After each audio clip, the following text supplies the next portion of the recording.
अवधूत चिंतन श्री गुरुदेव दत्त श्री स्वामी समर्थ. माझ्या चॅनलवर सर्वांचे खूप खूप स्वागत. स्वामींची कृपा तुम्हा सर्वांवर राहो ही स्वामीचरणी प्रार्थना. तर आज आपण विषय घेणार आहोत.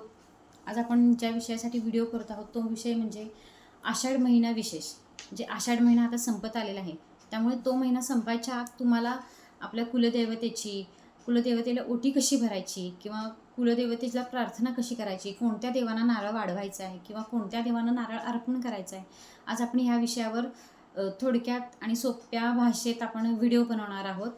तर लवकरच आपण व्हिडिओला सुरुवात करूयात. तर आज आपण आषाढ महिन्यातील एक महत्त्वाची परंपरा जाणून घेणार आहोत. तर ती कुठली? अनेक घरांमध्ये या महिन्यामध्ये कुलदेवतेची ओटी भरतात किंवा नारळ वाढवतात किंवा नारळ अर्पण करतात. तर ते कुठल्या कुठल्या देवांना नारळ अर्पण करतात. सुरुवातीला एक गोष्ट लक्षात ठेवायची. सगळ्यात पहिले तर आपल्याला एक गोष्ट लक्षात घ्यायची, ही प्रथा प्रत्येक ठिकाणी वेगवेगळी असू शकते. म्हणजे विविध भागात विविध कुटुंबाच्या किंवा विविध कुलपरंपरेनुसार प्रत्येकाचा कुलाचार वेगळा असतो. तर तुम्ही प्रत्येकाने आपापल्या पद्धतीनं म्हणजे आपल्या घरातील ज्येष्ठ मंडळींना विचारून किंवा आता घरात मोठी सगळ्यात सासू वगैरे किंवा कोणी असेल तर अशा व्यक्तींना विचारून आपण ही कुलदेवतेची ओटी कशी भरायची आहे.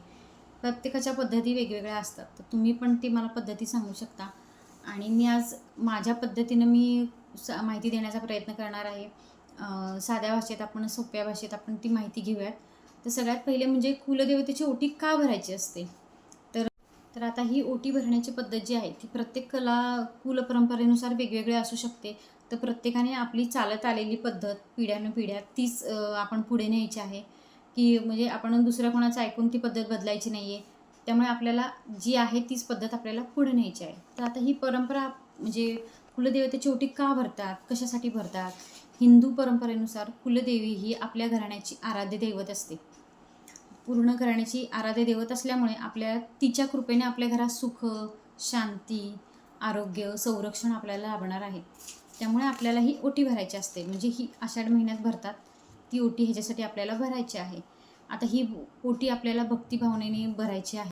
तर आषाढ महिन्यात आपल्याला या ओटी भरण्यामुळे आपल्या संसारात सुख, समाधान आपल्याला प्राप्त होणार आहे. आणि आपल्या मुलाबाळांसाठी आपल्याला ही ओटी भरताना आपल्या म्हणजे घरासाठी, आपल्या मुलाबाळांसाठी, नवऱ्यासाठी आपल्याला प्रार्थना करायची आहे. तर आपण देवाप्रती, आता आपल्या कुलदेवीप्रती आपण कृतज्ञता व्यक्त करणार आहोत. म्हणजे आपण आपला भाव त्यात ओतणार आहोत आणि आपण आपल्या भक्तिभावाने ते आपण सगळं करायचं आहे. आणि प्रत्येक ठिकाणी वेगवेगळ्या आषाढ महिन्याला कोणी आकाड म्हणतं, कोणी आकाडी करायची असं म्हणतात किंवा काही ठिकाणी आकाड तळतात पण. म्हणजे आता आमच्या सातारा भागाकडे तर आकाड तळायचं असं म्हणतात. म्हणजे कापण्या वगैरे करतात. म्हणजे गव्हाच्या पिठापासून गव्हाचं पीठ, गूळ वगैरे घालून कापण्या बनवतात. कोणी चकल्या बनवतात. ह्या महिन्यात असं तळण पण करतात. असं प्रत्येक ठिकाणची वेगवेगळी प्रथा आहे. तर प्रत्येकाने आपापल्याप्रमाणे हे सादर करायचे आणि ह्या आखाड्यात आपल्याला आपल्या कुलदेवतेसाठी किंवा घरातल्या आपल्या सगळ्या देवांसाठी आपल्याला सगळ्या देवांना प्रसन्न ह्या आषाढ महिन्यात ठेवायचं आहे. कारण की आषाढ महिन्यापासून जे सण सुरू होतात, म्हणजे सर्वात प्रथम तर आहे आषाढी एकादशी, परत बेंदूर आला, महाराष्ट्रीयन बेंदूर आपला आला, ज्यावेळी बैलांची वगैरे पूजा करतात. आषाढी एकादशीपासून हे तर सण सुरूच होतात. त्यामुळे हा महिना खूप पवित्र मानला जातो. त्यामुळे या महिन्यात दैवी देवतांची ओटी भरावी आणि नारळ वाढवावे. त्यामुळे आपल्या घरादाराला सुख समाधान लाभणार आहे. तर सगळ्यात प्रथम तर प्रत्येकजण आपापल्या भागाप्रमाणे कोण कोण नैवेद्याला काय काय बनवतं हे मला माहिती नाही आहे. आमच्या इकडे तर पुरणपोळीचा नैवेद्य असतो. तर जे नोकरीदार माणसं असतील, व्यक्ती म्हणजे स्त्रिया असतील की ज्यांना ते जमत नाही आहे, तर तुम्ही शिरा वगैरे बनवू शकता, खीर बनवू शकता. पण आमच्या साईडला तर आम्ही पोळ्यांचाच नैवेद्य आम्हाला लागतो. तर तुम्हाला पुरणपोळी, त्यात पापड, भजी, आमटी, दूध, दही आपल्याला सगळं त्या नैवेद्यात आपल्याला आलं पाहिजे. सात्विक नैवेद्य आपल्याला तो तयार करायचा आहे सगळा. आणि तो नैवेद्य आपल्याला सगळ्या देवी देवतांना आपल्याला तो आषाढ महिन्यात दाखवायचा आहे. तर आता देवीची ओटी आपल्याला मंगळवारी भरू शकतो, आपण गुरुवारी भरू शकतो, शुक्रवारी भरू शकतो. आणि देवांना नारळ वाढवायचे असतील तर आता आमचा देव तो भैरूप आहे, त्यामुळे आम्ही रविवारी नारळ वाढवतो. किंवा नारळ अर्पण करायचं असेल तर तुम्ही हनुमानाला करायचं असेल तुम्ही शनिवारी करा, खंडोबाला वगैरे करायचं असेल तर तुम्ही रविवारी करा. आणि प्रत्येक ठिकाणची पद्धत वेगवेगळी. कोणी नारळ म्हणजे नुसतं अर्पण करतात, की कोणी नारळ वाढवतात. नारळ फोडणे म्हणजे फोडणे म्हणत नाहीत सहसा त्याच्यात, त्यामुळे आपण असं नारळ वाढवणे म्हणायचं आहे. सगळ्यात पहिले आपण सुरुवात गणपतीपासून करायची आहे. गणपतीला आपण मंगळवारी नारळ अर्पण करायचा आहे. गणपतीला आपण नारळ अर्पण करूयात. तर गणपतीला प्रत्येक ठिकाणी, आणि ते पण प्रत्येक ठिकाणची प्रथा ती पण वेगवेगळी असू शकते. काही ठिकाणी गणपतीला नारळ फोडतात, काही ठिकाणी फक्त अर्पण करतात. तर आता मंगळवारी आपल्याला स्नान करायचं आहे. मंगळवारपासून आपण सुरुवात करायची आहे. मंगळवारी आपल्याला स्नान करून गणपतीच्या मंदिरात जायचं आहे आणि आपल्याला हळद, कुंकू, अक्षता, लाल फूल, दुर्वा, नारळ आणि गुळाचं काहीतरी आपल्याला घेऊन जायचं आहे गणपतीच्या मंदिरात. आणि आपल्याला ते नैवेद्य पहिले अर्पण करून आपल्याला गणपती बाप्पाला सगळ्यात सुरुवात आपण गणपती बाप्पाकडनं करायची. गणपती बाप्पाला म्हणायचे, बाबा की माझ्या घरातील सगळी विघ्न दूर कर. मी मनोभावे तुमची प्रार्थना करते. माझ्या घरातील सगळे विघ्न दूर कर. माझ्या संसारात सुख समृद्धी येऊ दे. असं म्हणून आपण तो नैवेद्य गणपती बाप्पाला अर्पण करायचा आहे. आणि त्याच्यानंतर आपण हळद, कुंकू, अक्षदा, फुलं, दुर्वा वगैरे तांदूळ वाहून आपण नारळ अर्पण करायचं आहे. हे झालं आता गणपती बाप्पांचं. तर आता आपण जाणार आहोत, तर म्हणजे मग आता आपण देवीची ओटी भरायची आपल्याला. आता मग देवीची ओटी तुम्ही केव्हा भरू शकता, तर तुम्ही शुक्रवारी भरू शकता, गुरुवारी भरू शकता, मंगळवारी भरू शकता. तर मंगळवारी भरायची असेल, प्रत्येक ठिकाणच्या देव्यांची ओटीचे वेगवेगळे प्रथा आहेत. तर आमच्या इथे 5 खणाची ओटी आम्ही भरतो. म्हणजे त्यात 5 लवंगा असतात, 5 खारका, 5 खोबऱ्याचे तुकडे, आणखीन असं आणखीन वेलची 5 असतात. गहू किंवा तांदळाने आपण ही ओटी भरायची असते. खण घ्यायचा असतो. खण तुमच्याकडे नसेल तर तुम्ही ब्लाऊज पीसही घेऊ शकता. अशा पद्धतीनं आपल्याला ते ओटीचं सगळं सामान घेऊन आपल्याला देवीच्या मंदिरात जायचं आहे. आपले कुलदेवता आपल्या घरात असेल, तुमच्या घरात टाक असेल तर तुम्ही घरातही भरू शकता. आणि सगळ्यात म्हणजे आणखीन एक सांगायचं झालं तर आपण आपल्या घरातल्या देवांना पण म्हणजे नैवेद्य अर्पण करायचं आहे. आणखीन जे काही आपण जे रोज बाहेर आपण मंदिरात नेणार आहोत त्यातलाच पहिले आपण आपल्या घरातल्या देवतांना नैवेद्य दाखवायचा आहे. आणि ते झाल्यानंतर आपल्याला बाहेर मंदिरात तो नैवेद्य न्यायचा आहे.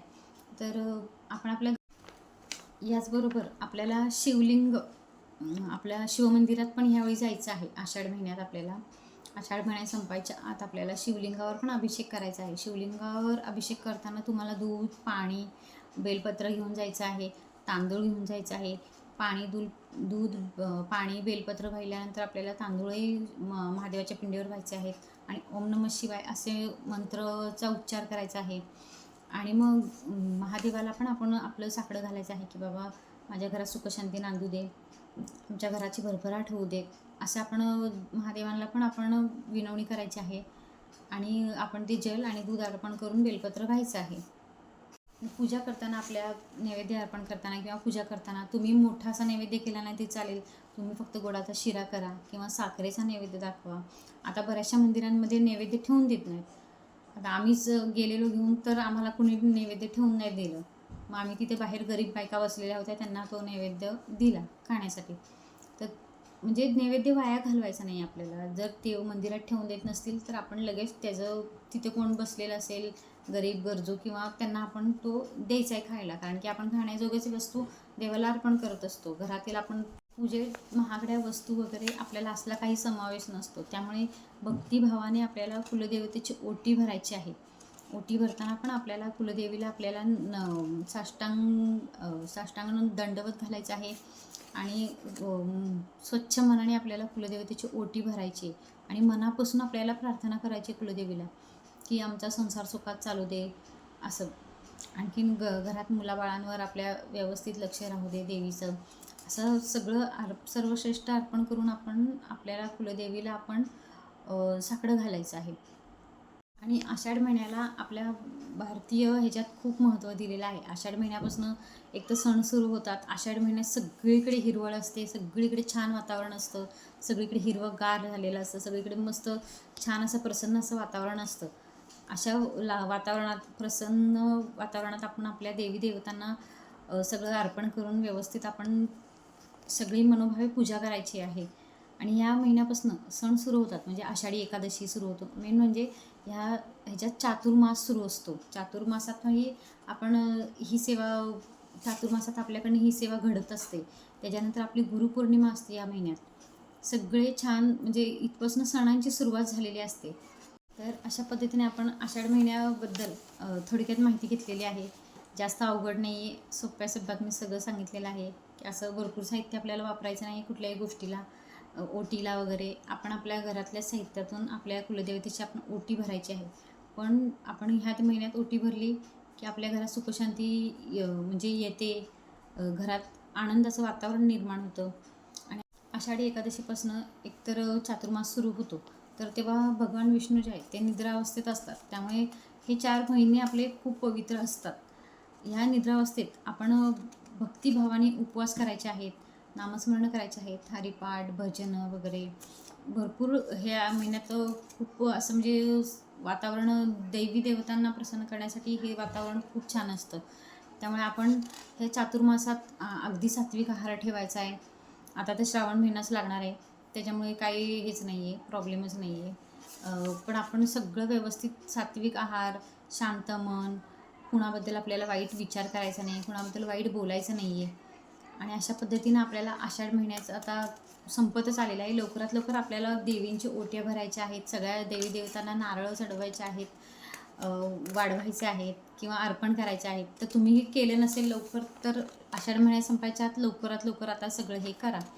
आता लवकरच आषाढ महिना संपतो आहे, तर त्यासाठी आपल्याला लवकरात लवकर हे सगळं करणं गरजेचं आहे. तर तुम्हाला माहिती आवडल्यास लाईक, शेअर आणि सबस्क्राईब जरूर करा.